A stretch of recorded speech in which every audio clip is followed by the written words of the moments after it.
I guess I'll start with how everything spiraled into this mess. I'm 55 now, but to really understand how I ended up here, you've got to go back to when I was fresh out of college. Back then, I thought I had life all figured out. I met this amazing woman. At least she seemed amazing at the time. We had this whirlwind romance, the kind of love story you see in movies. It was fast, passionate, and intense. And before I knew it, we were married. I truly believed I'd hit the jackpot, that I'd found my forever person. For a while, things were good, really good actually. A couple of years into our marriage, we had our son, Eddie, and it felt like everything was falling into place. I had a steady job. We bought a house with a little yard, and life seemed like it was lining up just how I always imagined it would. You know, that typical picture-perfect family dream you grow up hearing about. But looking back now, I can see that there were cracks in the foundation from the very beginning. At the time, I didn't want to see them, or maybe I did see them, but I convinced myself they didn't matter. I wanted so badly for us to be happy and for us to work that I ignored the red flags. My ex-wife, well, she had this way of taking control of everything. Every decision we made, every disagreement we had, she always had to be right. And if she wasn't, she'd flip the situation until somehow it was all my fault. She was a master at turning herself into the victim and making me feel like I was the one messing everything up. For years, I put up with it. I bit my tongue during arguments, gave in to her demands, and did everything I could to avoid rocking the boat. I told myself it was for Eddie.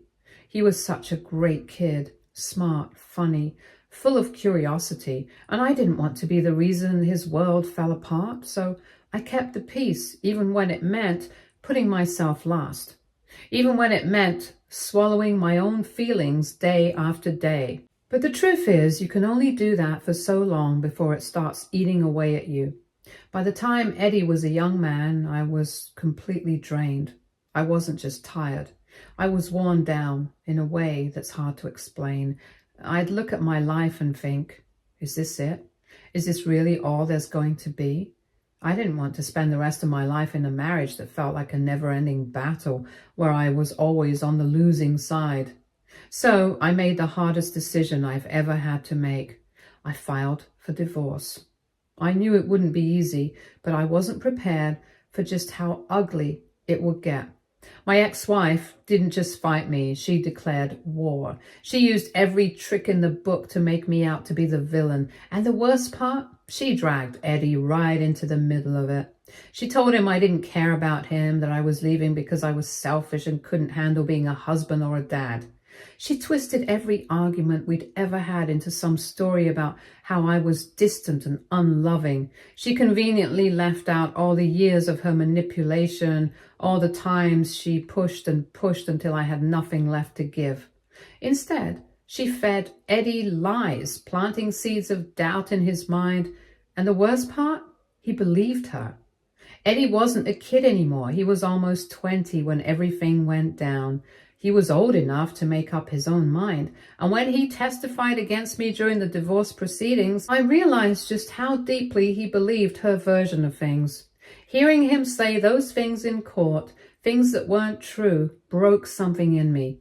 I spent years coaching his soccer team, helping him with school projects, staying up all night when he was sick and just trying to be a good dad. Sure, I wasn't perfect, but I cared. I was there. None of that seemed to matter. In the end, the court ruled that I had to pay her a significant amount of money, alimony or spousal support or whatever the technical term is. All I knew was that it was going to be a financial blow, but I figured I'd survive. What I wasn't prepared for was the emotional cost of losing Eddie. At first, I tried to reach out to him. I understood he was busy, college, friends, figuring out his life. I knew he was at an age where he was supposed to be out in the world, living his life, but it still stung. He always seemed to have time for his mom, but he couldn't spare a few hours for me, not even during the holidays. I'd call and text, trying to make plans. I'd suggest grabbing dinner, catching a game, or just hanging out. But the answer was always the same. He was too busy. He had homework, or he was going out with friends, or he had something else going on.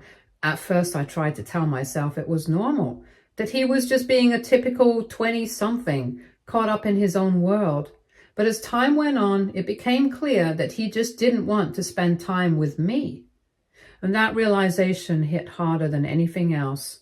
It felt like I was slowly fading out of his life, like I'd become this distant figure he didn't really care about anymore. I wanted to tell him how much it hurt, how much I missed him, but I didn't want to guilt him into spending time with me, so I stayed quiet. And with every passing holiday, every missed birthday, every unanswered message, I felt like I was losing him more and more. I did everything I could to stay connected with Eddie. Even after he stopped visiting, I sent him texts, emails, birthday cards, Christmas gifts, whatever I could think of to remind him I was still here, that I still cared. But his responses, when they came, were short and cold. Most of the time, it felt like I was texting into a void. I'd hear later from mutual friends or family that he'd thrown out the cards or left the gifts unopened. That stung more than I could admit at the time. Worse, I found out through those same channels that Eddie was telling people I was a terrible father, that I didn't care about him and had abandoned him. Hearing that broke something in me, but at the same time, I couldn't fully blame him. He was a teenager being manipulated by someone who was a master at playing the victim. His mom had spent years twisting things to make me the bad guy, and he'd grown up believing her version of events. I understood that. Still understanding, it didn't make the rejection hurt any less. One memory in particular still sticks out. It was a holiday weekend, and I planned this big trip just for the two of us. We were going to go hiking, something we'd always loved doing together when he was little. I'd spend weeks planning everything down to the smallest detail, trying to make it a perfect weekend. Then, the night before he called me, he said he couldn't come because his mom had planned some last-minute family event, and he felt like he had to go. I could hear it in his voice. He didn't want to cancel, but he'd already made his choice.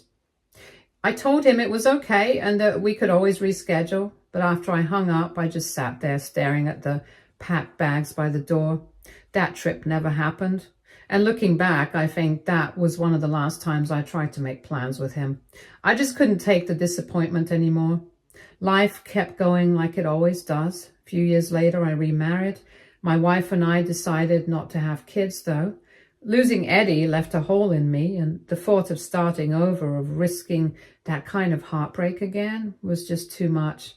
Instead, I focused on my work and tried to be the best husband I could be to my new wife. We built a good life together, stable, happy, full of love. But no matter how much time passed, there was always this ache in my chest whenever I thought about Eddie.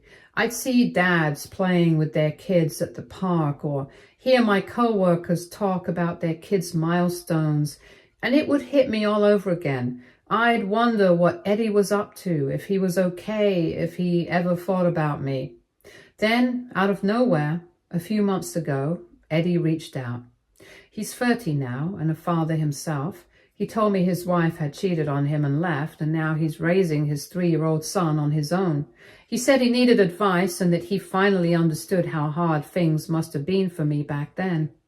He admitted he'd been wrong about a lot of things and said he wanted to reconnect. He told me his mom didn't get what he was going through, that she just brushed off his struggles and hadn't been much help with his son. And then he apologized for the things he said, for how he treated me, and for letting so much time pass.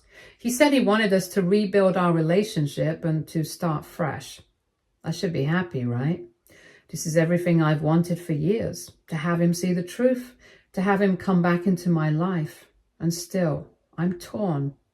On the one hand, he is my son. I've missed him every single day since he walked out of my life.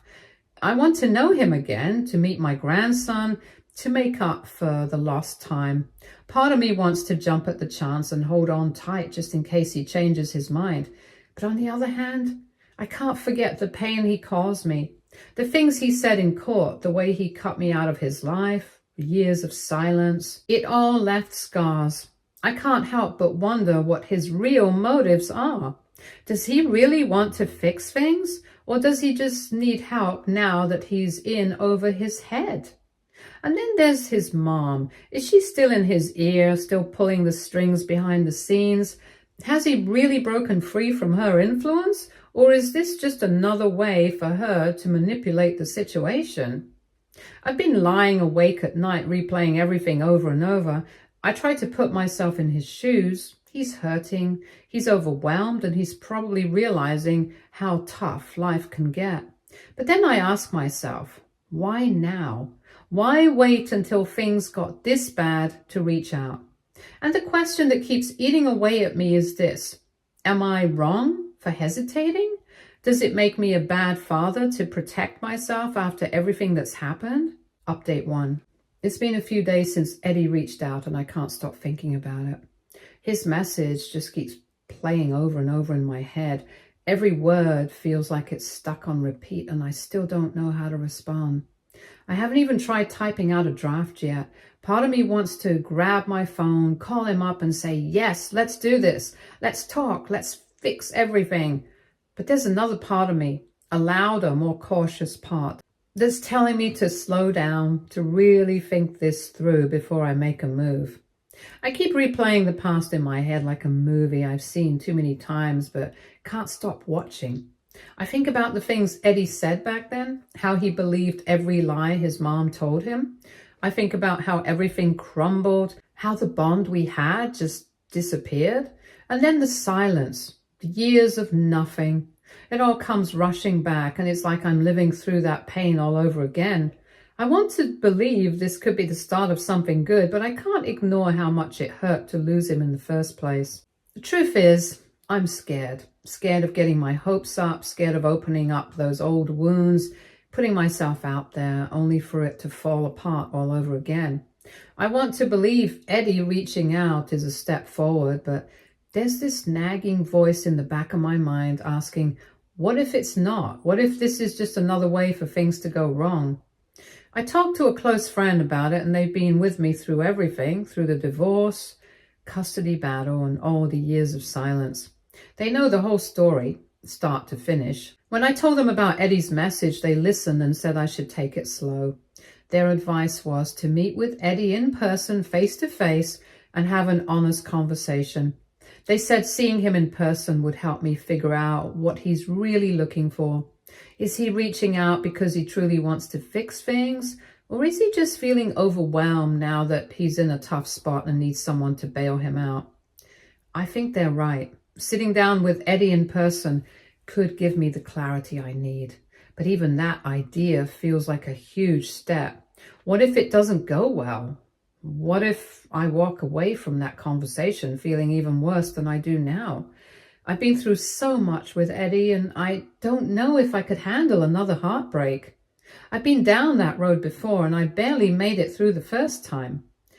So I'm stuck between wanting to keep myself safe and wanting to take the risk. I know the only way to move forward is to make a choice, but it's not as simple as just sending a text or agreeing to meet up. This is years of hurt, years of love, and years of longing all wrapped up in one moment, and I just don't know what to do with it.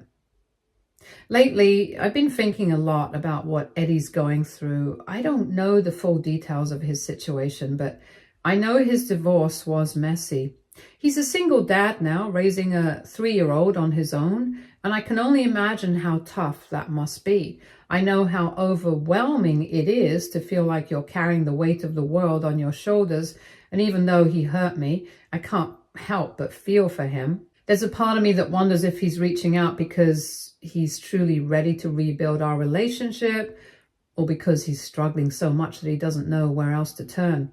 Either way, it's hard not to feel sympathy for him. I know what it's like to feel like you're in over your head, and I can't help but wonder if that's where he is now. But if there's one thing I do know, it's this. If I decide to meet him, it's not going to be about fixing our relationship. Not right away, at least. It's going to be about my grandkid.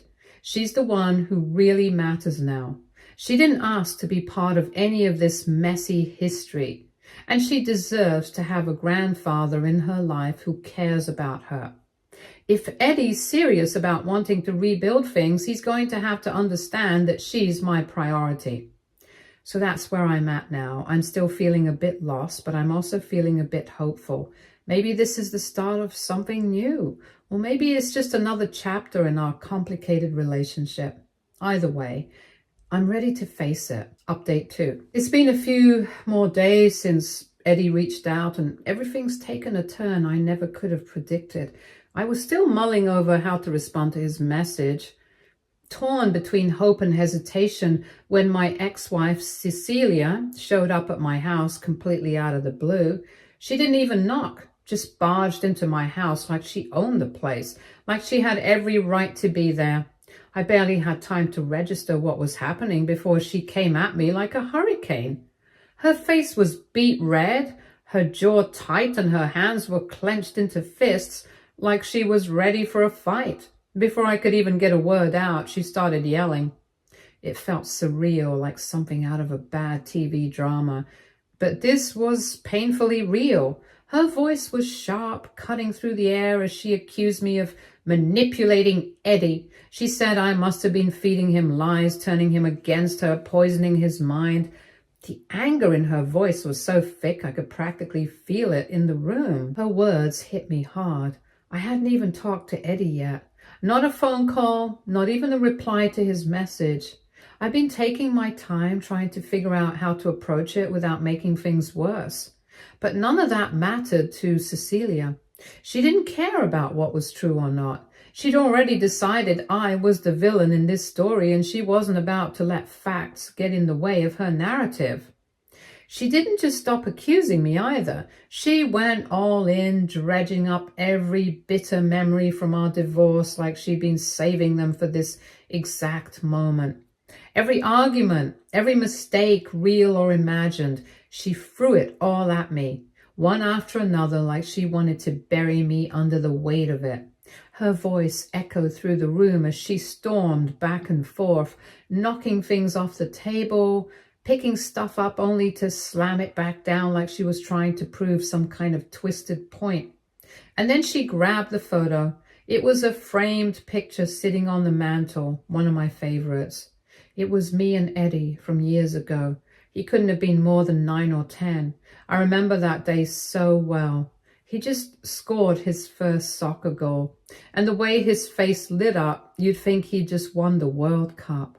I love that photo because it reminded me of a time when things weren't so messy, when life felt simple and good. Cecilia yanked it off the mantle like it was some kind of evidence. She held it up, shaking it in front of me as if it proved her point. "You have no right to be in his life after everything you've done," she screamed. Her voice cracked a little when she said it, but there was no mistaking the venom behind her words. That's when I snapped. I'd been standing there trying to stay calm, trying to keep my cool while she tore into me. But seeing her holding that photo, shaking it like it was a weapon, was the final straw. I took a deep breath, forcing myself to keep my voice steady, and said, "Put the photo down and get out of my house." She froze for a second, staring at me like she couldn't believe I just said that, but I wasn't done. I told her plain and simple that if she didn't leave right that second, I was going to call the cops, and I meant it. I wasn't going to let her destroy my house or drag me back into the chaos I'd spent years trying to escape. For a moment, I thought she might actually listen. She stood there, clutching the photo, her face flickering between anger and disbelief. But instead of leaving, she launched into a whole new rant, this time about Eddie. She called him ungrateful and selfish, said he had no idea how hard she worked to give him that life he had. Then she started ranting about how he'd been blaming her for everything ever since his own divorce. She said he was holding grudges, acting like she was the problem, and how his therapist had brainwashed him into thinking she was the root of all his issues. And then she dropped a bombshell. She said Eddie had been struggling with severe anxiety and depression ever since his wife left him. He'd been having panic attacks, bad ones.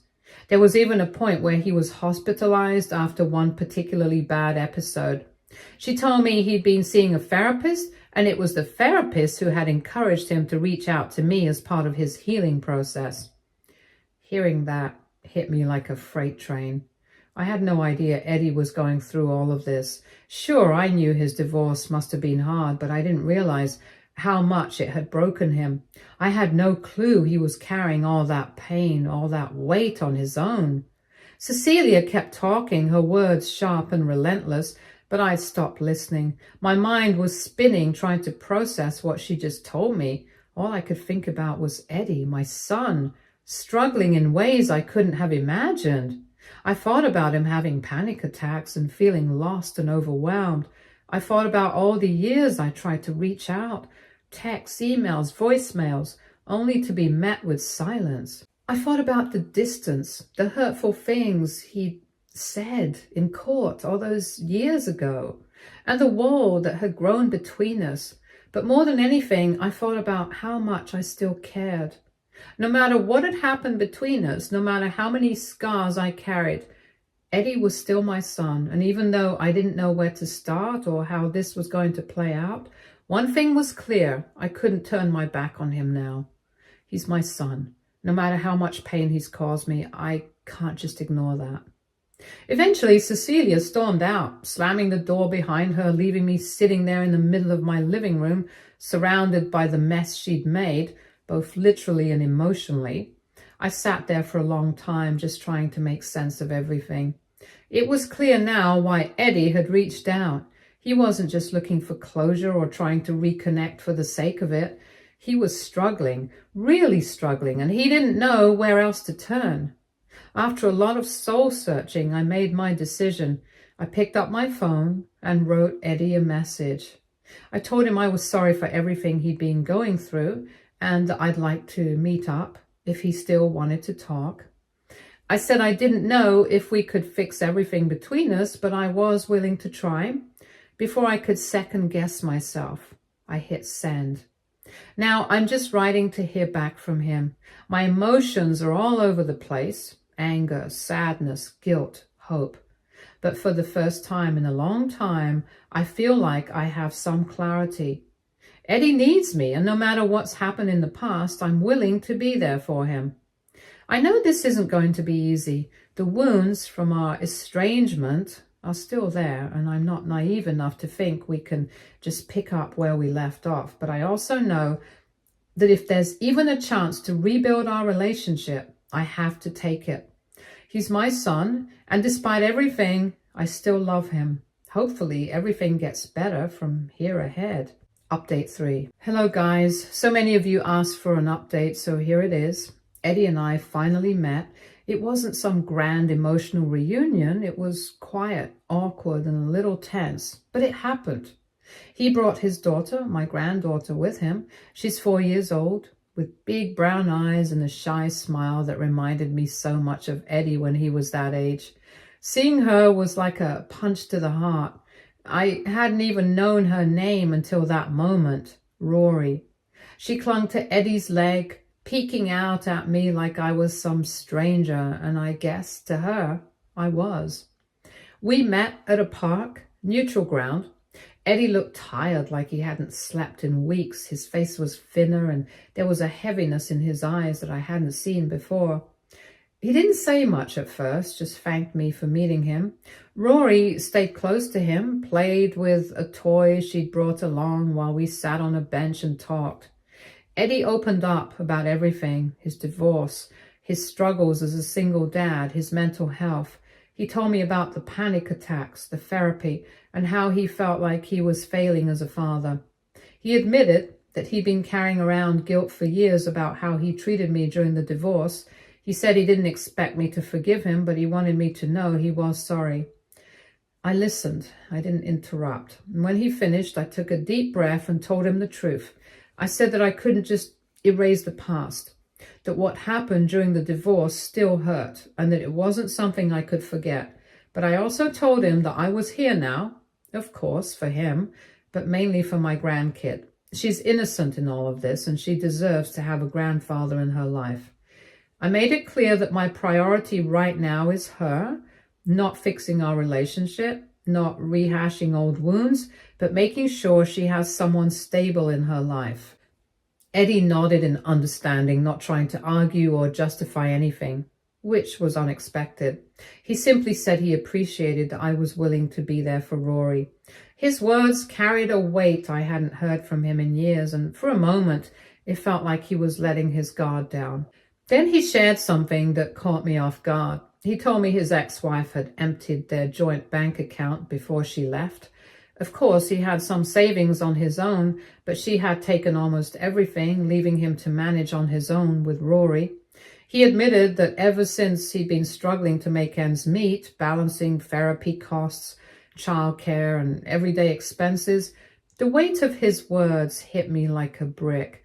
It wasn't just about the emotional toll he'd been carrying. He was fighting to keep his and Rory's lives afloat financially too. I couldn't help but feel angry for him. The thought of someone abandoning him and their child like that, with no regard for the consequences, was infuriating. At the same time, it made his situation feel even heavier. He wasn't just trying to piece his life back together. He was doing it with one hand tied behind his back. I told him he needed to take action. He couldn't just let her get away with it. Filing a police report and consulting a lawyer were non-negotiable steps he had to take. He seemed hesitant at first, reluctant to make things more complicated than they already were, but I pressed the point, reminding him that this wasn't just about him, it was about Rory. Letting this slide wasn't an option if he wanted to give her the stability she deserved. I even offered to help him find a lawyer if he didn't know where to start. It was a small gesture, but one I hoped would show him he wasn't completely alone in this. It seemed to sink in because he nodded, though I could see the hesitation still lingering in his expression. By the end of our meeting, something had shifted, even if only slightly. The tension that had been hanging between us from the start felt a little lighter. Things weren't magically fixed, but it felt like a first step, small but significant. Rory, who had been keeping her distance at first, began to warm up to me as the afternoon went on. By the time we left, she let me push her on the swings, and the sound of her giggling brought a knot to my throat. I don't know what the future holds for us. Eddie and I have a long road ahead if we're going to rebuild any kind of relationship, and I'm not naive enough to think it'll be easy. The past still hurts, and it always will.